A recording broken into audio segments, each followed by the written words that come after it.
Praise the Lord. మంచి కుమారుడు, చెడ్డ కుమారుడు. ఇప్పుడు కయీను, హేబెలును చూడండి. వాళ్ళిద్దరూ పెద్దవాళ్లయ్యారు. కయీను వ్యవసాయకుడయ్యాడు. అతను ధాన్యాన్ని, పండ్లను, కూరగాయలను పండించేవాడు. హేబెలు గొర్రెల కాపరి అయ్యాడు. ఆయనకు చిన్న గొర్రె పిల్లలను పెంచడమంటే ఇష్టం. అవి పెరిగి పెద్దవుతాయి కాబట్టి కొద్దికాలానికి హేబెలు చూసుకోవడానికి పెద్ద గొర్రెల మంద తయారయింది. ఒకరోజు కయీను, హేబెలు దేవునికి అర్పణ తెచ్చారు. కయీను తాను పండించిన పంటను తెచ్చాడు. హేబెలు తన దగ్గర ఉన్న మంచి గొర్రెను తెచ్చాడు. యెహోవా హేబెలును, ఆయన అర్పణను చూసి సంతోషించాడు గాని, కయీనును అతని అర్పణను చూచి సంతోషపడలేదు. ఎందుకో తెలుసా? హేబెలు అర్పణ కయీను అర్పణ కంటే మంచిదైనందుకు. యెహోవా ఆయనను చూసి సంతోషించలేదు. హేబెలు మంచివాడు కాబట్టి దేవుడు ఆయనను చూసి సంతోషించాడు. హేబెలు యెహోవాను, తన సహోదరుణ్ణి ప్రేమించాడు. అయితే కయీను చెడ్డవాడు, అతను తన సహోదరుని ప్రేమించలేదు. కాబట్టి తన మార్గాలను మార్చుకోమ్మని దేవుడు కయీనుతో చెప్పాడు. కాని కయీను వినలేదు.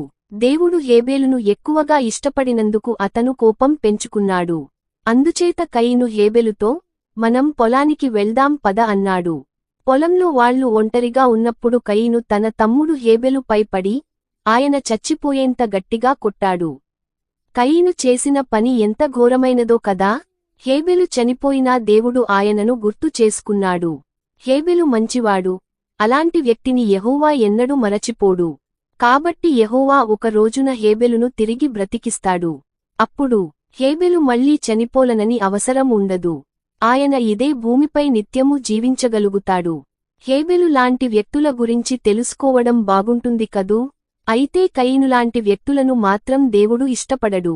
అందుకే తన సహోదరుని చంపిన తర్వాత కయీనును శిక్షిస్తూ దేవుడు ఆయనను తన కుటుంబానికి దూరంగా పంపించాడు. కయీను భూమిపై మరో ప్రాంతంలో జీవించడానికి వెళ్ళినప్పుడు, తనతో పాటు తన సహోదరీలలో ఒకరిని తీసుకొని వెళ్ళాడు. ఆమె ఆయనకు భార్య అయింది. కొంతకాలానికి కయీనుకు ఆయన భార్యకు పిల్లలు పుట్టడం ప్రారంభించారు. ఆదాము హవ్వల మిగిలిన కుమారులు కుమార్తెలు పెళ్లి చేసుకున్నారు. వారికి కూడా పిల్లలు పుట్టారు. కొద్ది కాలానికి భూమ్మీద చాలా మంది ప్రజలు తయారయ్యారు. వారిలో కొందరి గురించి మనం తెలుసుకుందాం.